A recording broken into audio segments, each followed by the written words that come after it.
ഈശോമിശിഹായ്ക്ക് സ്തുതിയായിരിക്കട്ടെ. ഉൽപ്പത്തിയുടെ പുസ്തകം 23-ാം അധ്യായം. സാറായുടെ മരണം. സാറായുടെ ജീവിതകാലം 127 വർഷമായിരുന്നു. കാനാനിലുള്ള ഹെബ്രോൻ എന്നറിയപ്പെടുന്ന കിരിയാത്ത് അർബായിൽ വെച്ച് അവൾ മരിച്ചു. അബ്രാഹാം സാറയെ പറ്റി വിലപിച്ചു. മരിച്ചവളുടെ അടുക്കൽ നിന്ന് എഴുന്നേറ്റ് ചെന്ന് അവൻ ഹിത്യരോട് പറഞ്ഞു, ഞാൻ നിങ്ങളുടെ ഇടയിൽ വന്ന് പാർക്കുന്ന ഒരു വിദേശിയാണ്. മരിച്ചവളെ സംസ്കരിക്കാൻ എനിക്കൊരു ശ്മശാന സ്ഥലം തരിക. ഹിത്യർ അവനോട് പറഞ്ഞു, പ്രഭോ, കേട്ടാലും. അങ്ങ് ഞങ്ങളുടെ ഇടയിലെ ശക്തനായ പ്രഭുവാണ്. മരിച്ചവളെ ഞങ്ങളുടെ ഏറ്റവും നല്ല കല്ലറയിൽ അടക്കുക. ഞങ്ങൾ ആരും ഞങ്ങളുടെ കല്ലറ അങ്ങേക്ക് നിഷേധിക്കില്ല. മരിച്ചവളെ അടക്കാൻ തടസ്സം നിൽക്കുകയുമില്ല. അബ്രാഹാം എഴുന്നേറ്റ് നാട്ടുകാരായ ഹിത്യരെ വണങ്ങി. അവൻ അവരോട് പറഞ്ഞു, ഞാൻ മരിച്ചവളെ ഇവിടെ സംസ്കരിക്കുന്നത് നിങ്ങൾക്ക് സമ്മതമാണെങ്കിൽ സോഹാറിൻ്റെ പുത്രനായ എഫ്രോനിനോട് എനിക്ക് വേണ്ടി മാധ്യസ്ഥം പറയുക. അവൻ മക്പെലായിൽ തൻ്റെ വയലിൻ്റെ അതിർത്തിയിലുള്ള ഗുഹ അതിൻ്റെ മുഴുവൻ വിലയ്ക്ക് എനിക്ക് തരട്ടെ. ശ്മശാനമായി ഉപയോഗിക്കാൻ അതിൻ്റെ കൈവശാവകാശം നിങ്ങളുടെ മുമ്പിൽ വച്ച് അവൻ എനിക്ക് നൽകട്ടെ. എഫ്രോൻ ഹിത്യരുടെ ഇടയിൽ ഇരിപ്പുണ്ടായിരുന്നു.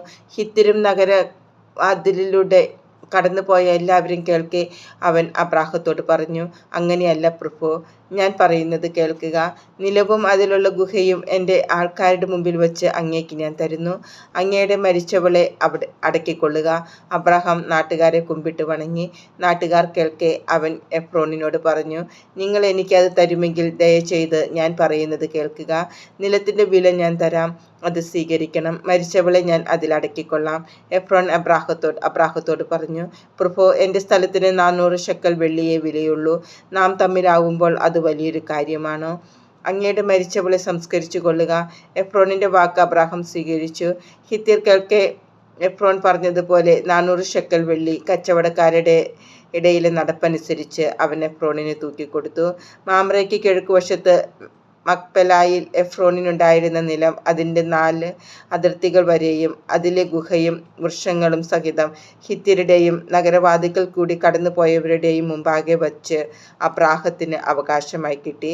അതിനുശേഷം അബ്രാഹാം ഭാര്യ സാറായെ കാനാൻ ദേശത്ത് മാമ്രയുടെ കിഴക്ക് ഹെബ്രോനിൽ മക്പെലയിലെ വയലിലുള്ള ഗുഹയിൽ അടക്കി. ആ നിലവും അതിലെ ഗുഹയും അബ്രാഹത്തിന് ഹിത്യരിൽ നിന്ന് ശ്മശാന ഭൂമിയായി കൈവശം കിട്ടി.